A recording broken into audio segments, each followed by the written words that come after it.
নমস্কার, আশা করছি আপনারা সকলে খুব ভালো আছেন। আমার আরেকটি ভিডিওতে আপনাদের সকলকে স্বাগত জানাই। আমাদের গতকাল গিরিরাজ পরিক্রমা এবং রাধাকুণ্ডে স্নান হয়ে গিয়েছে, তাই আমরা ভগবানের লীলাময় স্থানের আশেপাশ যেগুলো রয়েছে সেগুলো আমরা দর্শন করতে বেরিয়েছি। তবে আমরা এখন যাচ্ছি রাধারানীর নানির বাড়ি। এই যে রাস্তা দেখতে পাচ্ছেন, আমরা গাড়িতে করেই যাচ্ছি, একটা অটো মতো কিছু একটা, ওতে করেই আমরা যাচ্ছি রাধারানীর নানির বাড়ি দর্শন করতে। তবে অনেক ভক্তকে দেখতে পাচ্ছেন ওনারা পায়ে হেঁটেও পরিক্রমা করছেন। চলুন, পৌঁছে গিয়েছি রাধারানীর নানির বাড়ি। তবে এই বাঁ দিকে যে মন্দিরটি, ওটি একটি বাঁকে বিহারীজির মন্দির, ওর পাশেই রয়েছে রাধারানীর নানির মন্দির।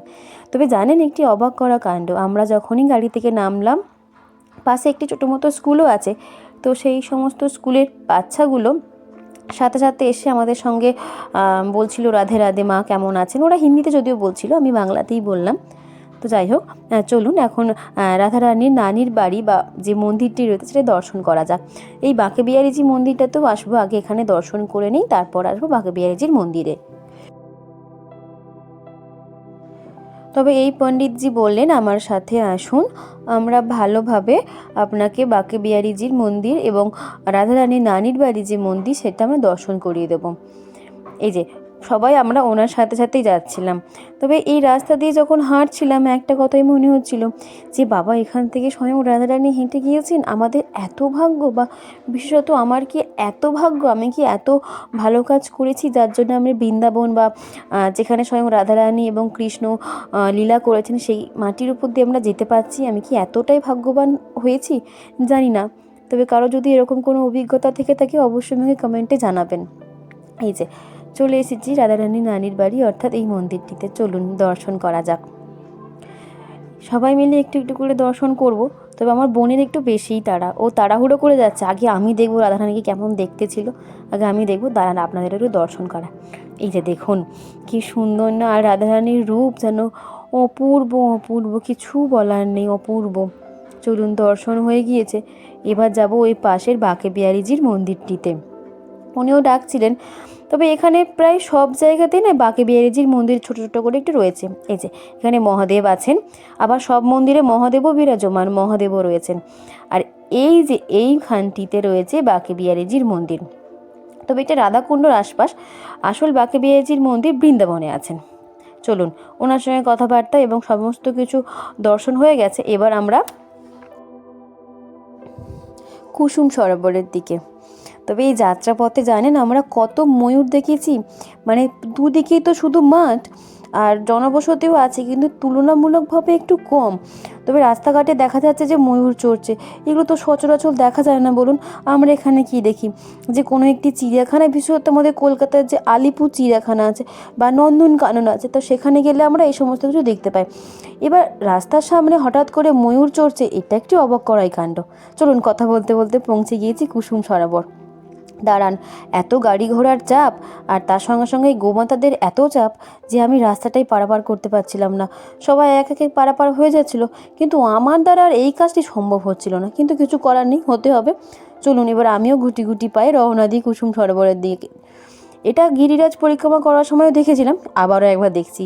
খুবই ভালো লাগছে এখানে এসে, মানে এই ভালো লাগাটা না, মানে মুখে প্রকাশ করার মতো না। যারা হয়তো বৃন্দাবন গিয়েছেন তাদেরই হয়তো মনে হবে যে হ্যাঁ সত্যি। তো জানেন, কুসুম সরোবরকে প্রথম দেখে আমি ভেবেছিলাম যে এটা হয়তো আমাদের বেলুর মঠ, কিন্তু না, এটা কুসুম সরোবর।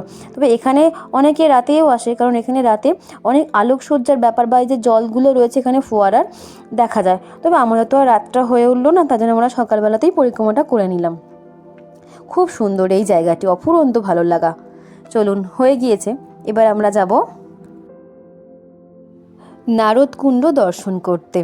তবে এই নারদকুণ্ডের খুব একটা ইতিহাস আমার জানা নেই, বা এখনও পর্যন্ত জেনে উঠতে পারিনি। যদি আপনাদের কারো জানা থাকে তবে অবশ্যই আমাকে কমেন্ট করে জানাবেন। সবটা তো আমার জানা নাও থাকতে পারে, তাই না বলুন? এই যে কথা বলতে বলতে প্রায় চলে এসেছি। চলুন, গাড়ি থেকে নামা যাক। এই যে এইটি হচ্ছে আমাদের আজকের বাহন। তবে 7-8 জন আমরা গিয়েছিলাম, ভালো মতনই আমরা বসতে পেরেছি, কোনোরকম সমস্যা খুব একটা হয়নি। তবে খুব এখানে সকালের দিকে গরম, তো তার জন্য একটু প্রবলেম হচ্ছিলো। ঠিক আছে, কোনো ব্যাপার না। তবে এই নারদকুণ্ডে প্রথমে যেটা দেখলাম, এই যে বড় গেটটা, ওখান থেকে নাকি আগে গাড়ি পারাপার হতে দিত বা গাড়ি ভেতরে ঢুকতে দিত, এখন নাকি দেয় না, এই ছোট গেটটা দিয়ে আমাদেরকে ঢুকতে হবে। আমরা সেটাই জিজ্ঞেস করতে গিয়েছিলাম। চলুন যাওয়া যাক এবং নারদকুণ্ড একসঙ্গে দর্শন করা যাক। চারিদিকে দেখছেন শুধু ইট, বালি, কাঠ এইসব পড়ে রয়েছে, কারণ সারাক্ষণ নাকি সংরক্ষণের কাজ চলে। তো এখানে যত দেখছি কত ভক্তরা আসে, কত গুরু মহারাজরা আসে, আবার কত গুরু মহারাজের সঙ্গে দর্শনও হচ্ছে। কোনোদিন ভাবতেও পারিনি যে এত গুরু মহারাজের সঙ্গে দর্শন হবে, আবার রাধাকুণ্ডের চারিপাশ ঘোরা হবে, সমস্ত কিছু একসঙ্গে হবে। এটা সত্যি অসীম পাওয়া, ভগবানকে অসীম ধন্যবাদ, অশেষ অশেষ অশেষ ধন্যবাদ এভাবে পাশে থাকার জন্য। এই যে এই দিকটাতে দেখেছেন, দাঁড়ান উঠি তা আপনাদের দেখাচ্ছি। এই যে এখানটাতে রয়েছে মহাদেবের মন্দির। আবার অনেকে এই মহাদেবের মন্দিরের সাথে চান করে জল ঢালছে, মানে নারদকুণ্ড থেকে স্নান টান করে জল ঢালছে। তো আমরা তো সেখান থেকে স্নান করে এসেছি, তো সেই জন্য আর এখানে জল ঢালার কোনো ব্যাপার না, আমরা এই শুধুমাত্রই নারদকুণ্ডটাকে একটু পরিক্রমা করে নেব। চলুন, হয়ে গিয়েছে। এবার আমরা যাব মানস গঙ্গার দর্শন উদ্দেশ্যে। আর এই যে চারিদিক রাস্তাঘাট সাজানো দেখতে পাচ্ছেন না, এটা ওই রাধাকুণ্ডের স্নান উপলক্ষে হয়েছিল, কারণ ওটাতে একটি ভীষণ বড় মানে অনুষ্ঠান, সেই জন্য চারিদিকে দোকান বসেছে, বিভিন্ন রকমের অনুষ্ঠানও হচ্ছিল এখানে। তবে আমরা ওই রাত্রি 12টা 12:30 নাগাদ স্নান করেছি, সেটা তো আপনাদেরকে আগেই বলেছি। এই যে দুপাশে দেখেছেন শুধু দোকান, আর এই দোকানে কেবলমাত্র রাধাকৃষ্ণের জিনিসপত্র, পুজো সামগ্রী, বড় বড় গোপাল, রাধা মাধব সমস্ত কিছুই বিক্রি হচ্ছিল। তবে জানেন এখানে আবার অনেকে না দণ্ডি কেটেও এই গিরিরাজ পরিক্রমা করছে, তাদের ভগবান অনেক অনেক ভালো করুন, এটুকুই চাই। আমরা আর দণ্ডি কেটে করতে পারিনি, আমরা ওই পায়ে হেঁটেই করেছিলাম। এই যে কথা বলতে বলতে চলে এসেছি মানস গঙ্গার দিকে, প্রায় দোরগড়াই বলা যেতে পারে।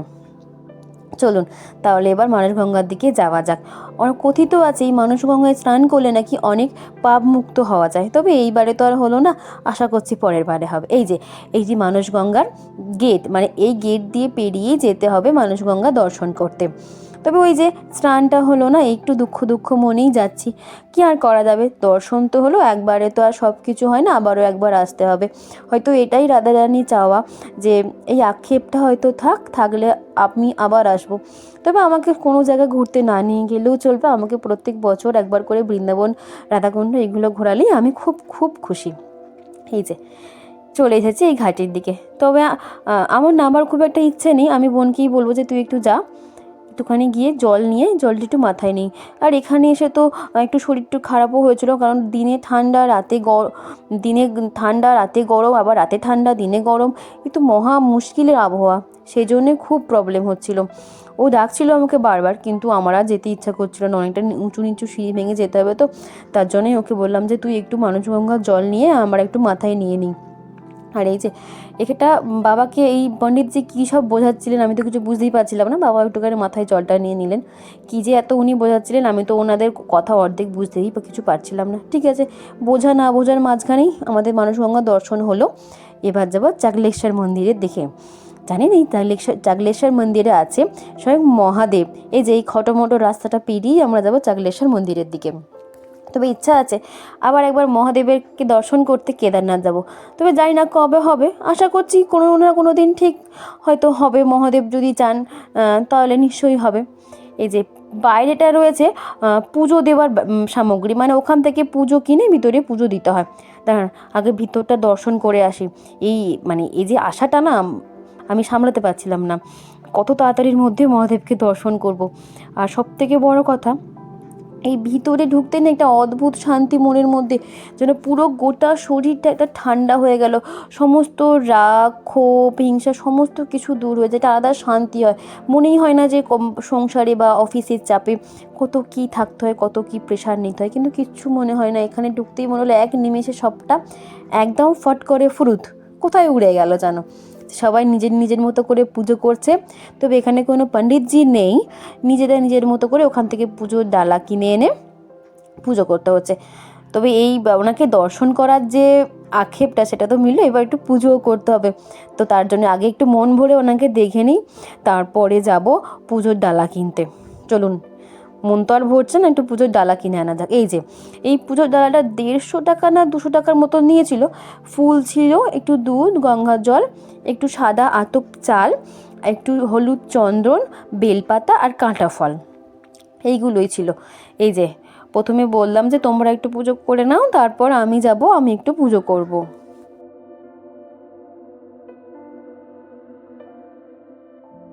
আমাদের সাথে গিয়েছিল ওই সাধনা দিদি। দিদি আগে পুজো করে নিচ্ছে, কারণ দিদির ছেলেটা তো বড্ড দোষী, ওকে ধরে রাখা দায় হয়ে যাচ্ছে আমাদের জন্য।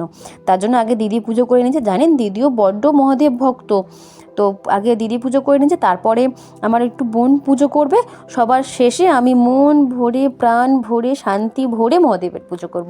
জানি না কতটা পারবো, তবে নিজের মতো করে করার চেষ্টা করব।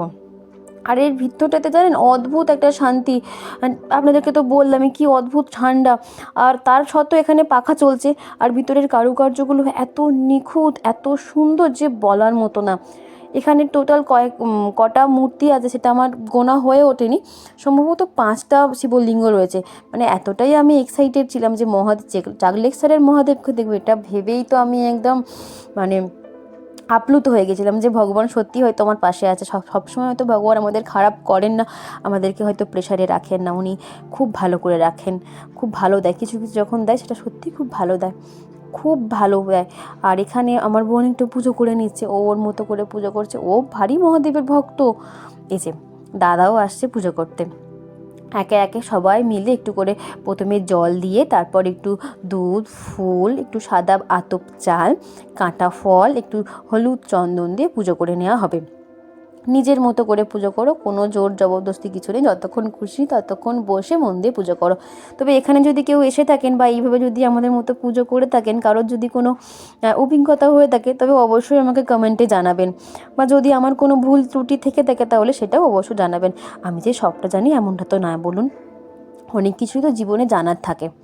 চলুন, ওদের পুজো হয়ে গিয়েছে, এবার আমি একটু পুজো করব। এই যে মাথায় একটু আগে শিবের মাথায় একটু জল ঢেলে দেবো, সব শিবের মাথাগুলোতে একটু জল ঢেলে দেবো, তারপরে একটু ফুল, একটু বেলপাতা, একটু সাদা চাল সব কিছু দিয়ে মহাদেবকে পুজো করে নেব। তবে ওখানেও একটি না মহাদেবের মূর্তি, না সম্ভবত নৃসিংহদেবের মূর্তি রয়েছে, আমি ঠিক বুঝতে পারিনি ওই মূর্তিটা কিসের। তবে ওখানেও একটু পুজো করলাম, সবাই তো পুজো করছে, আমিই বা কেন বাদ যাই, তাই নয় কি বলুন? তাই জন্য আমিও পুজো করে নিলাম। আবার জানেন এখানে এই যে দুধ গঙ্গা জল দিয়ে সবাই শিবলিঙ্গগুলোকে স্নান করাচ্ছে, সেইগুলোকে অনেকে চরণামৃত হিসাবে গ্রহণ করছে। তবে সেইখান থেকে কিন্তু আমরা কেউ বাদ যাইনি, আমরাও তাই করেছি, সবার দেখে দেখে আমরাও ওখান থেকে চরণামৃত হিসাবে নিয়ে আমরা সেটাকে গ্রহণ করেছি। আর এই শিবলিঙ্গগুলো মাথায় যখন মানে হাত দিয়ে চন্দন মাখাচ্ছিলাম না, তখন এটাই মনে হচ্ছিল যেন আমি কে, আমি তো কিছুই না ওখানে, আমি কিছুই না। এত শান্তি, হাত দেওয়ার সাথে সাথে না গোটা শরীর এবং মন পুরোটাই শান্তি হয়ে গেল। সে যে কী অপুরন্ত শান্তি, সেটা হয়তো বলে আমি বোঝাতে পারবো না, এটা বোঝানো হয়তো সম্ভব নয়। যদি কারোর এরকম অভিজ্ঞতা থাকে তাহলে অবশ্যই আমাকে জানাবেন। আমি তো ভয়েস ওভার দিতে দিতেই মনে হচ্ছে যে সত্যি আমি হয়তো সেই শান্তিটা অনুভব করতে পারছি, এত ভালো লাগছিল, এত শান্তি ছিল। তবে ওখানে ওরা ধূপবাতিও দিয়েছিলেন, ওনার যেখানে পুজোর থালা বিক্রি হচ্ছিল, আমরা সেখান থেকে একটু ধূপবাতিও নিয়েছিলাম। পুজো হয়ে গিয়েছে, ওদিকে আবার ড্রাইভার দাদা মানে তারা দিতে যে তাড়াতাড়ি আর এখানে থাকা যাবে না, এখন অনেকগুলো দর্শনীয় স্থান আছে, সেগুলো দর্শন করতে হবে।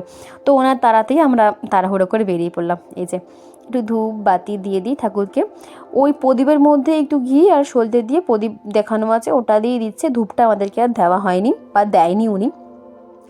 এই যে একটুখানি প্রদীপ দেখিনি, এখানে কত মানুষ নিজের নিজের মতো করে গান করছে, কতই না মহাদেবের লীলা, কত ছোট ছোট বাচ্চাগুলো গান করছে জানেন। একটু ধূপবাতি দেওয়া হয়ে গিয়েছে, চলুন এবার এই মন্দির থেকে একটু যাওয়া যাক। তবে ওই ড্রাইভার দাদাটা বলেছে যে এখন তো দুপুর হয়ে গিয়েছে, খাওয়ার সময় একটা কোনো ভালো দোকানে নিয়ে যাবে। এই যে আমরা চলে এসেছি এখানের বিখ্যাত রাবড়ির দোকানে। তবে এই প্লেটটা কত করে নিচ্ছিল আমার ঠিক আপাতত মনে নেই, 60 কি 70 এরকম একটা হবে। তবে এক প্লেটই যথেষ্ট দুজনের খাওয়ার জন্য। দাঁড়ান টেস্ট করে দেখা যাক কীরকম খেতে, আশা করছি বৃন্দাবন বা রাধাকুণ্ড জিনিস ভালো তো হবেই। তবে খুব গরম জানেন, হাতে করে ধরে রাখা গেল না, হাতে রাখতে পারলাম না, তার জন্য নিচে ওখানে যে টেবিল করা আছে টেবিলের মধ্যেই রেখে দিলাম। রাবড়ি কার না ভালো লাগে বলুন, একদম গাঢ় গাঢ় দুধের রাবড়ি, আবার তাও বৃন্দাবনের, এইসব পাওয়া তো দুর্মূল্য, তাই নয় কি? এই যে একটুখানি খাওয়া যাক। দাঁড়ান একটু খেয়ে নিই। তো জানেন খুব একটা স্বাদ খারাপ নয়, দারুণ ছিল, অপরূপ ছিল এই স্বাদটা। কত লোক দেখেছেন এখানে ওই শুধুমাত্র রাবড়ি খাওয়ার জন্য, অনেকে আবার মোরাব্বাও খাচ্ছিল, কিন্তু রাবড়িটাও খুব সুন্দর, মানে খুব খুব সুন্দর, মুখে লেগে থাকে স্বাদ। এই যেমন বোন খাচ্ছে একটু, ও বলছে যে বেশ ভালো খেতে, মানে বেশ মানে সত্যিই খুব ভালো খেতে, আমাদের এখানকার মতো রাবড়ি না, ওখানে রাবড়িটা যেন একটা অপরন্ত স্বাদ, জিভে দিলেই জানেন পুরো যেন মিশে যাচ্ছে, খুবই ভালো খেতে। আমি যদি আবার বৃন্দাবন যাই তো ওখানে আমি আবার যাব এই রাবড়িটা খেতে, খুব খুব ভালো খেতে। দোকানের নামটা আমার ঠিকঠাকভাবে মনে নেই। চলুন, এটা চলে এসেছি, এই যে এবার দর্শন করব দানঘাটি। তবে কথিত আছে এখানে নাকি কৃষ্ণ স্বয়ং রাধারানীর কাছ থেকে দান চেয়েছিলেন, তাই জন্য নাকি এই জায়গাটির নাম দানঘাটি। তবে এখানে কিন্তু ভিডিও করা অ্যালাউ না, আমি অনেক কষ্ট করে ভিডিও করেছি, তার জন্য পুরো যে রাধা মাধবের মূর্তিটি রয়েছে বা ওটা কিন্তু দেখাতে পারলাম না। একদমই খুব সুন্দর জায়গা, একদমই ভিডিও করা অ্যালাউ নেই, সেজন্য আমি করতে পারলাম না। তবে যাই হোক, সব মিলিয়ে আজকের যাত্রাটা খুব সুন্দর হলো। তবে আসি, আপনাদের যদি মনে হয় আমার ভিডিওটা ভালো হয়েছে বা আপনাদের ভালো লেগেছে, অবশ্যই কি লাইক করতে পারেন বা চ্যানেলটি সাবস্ক্রাইবও করতে পারেন।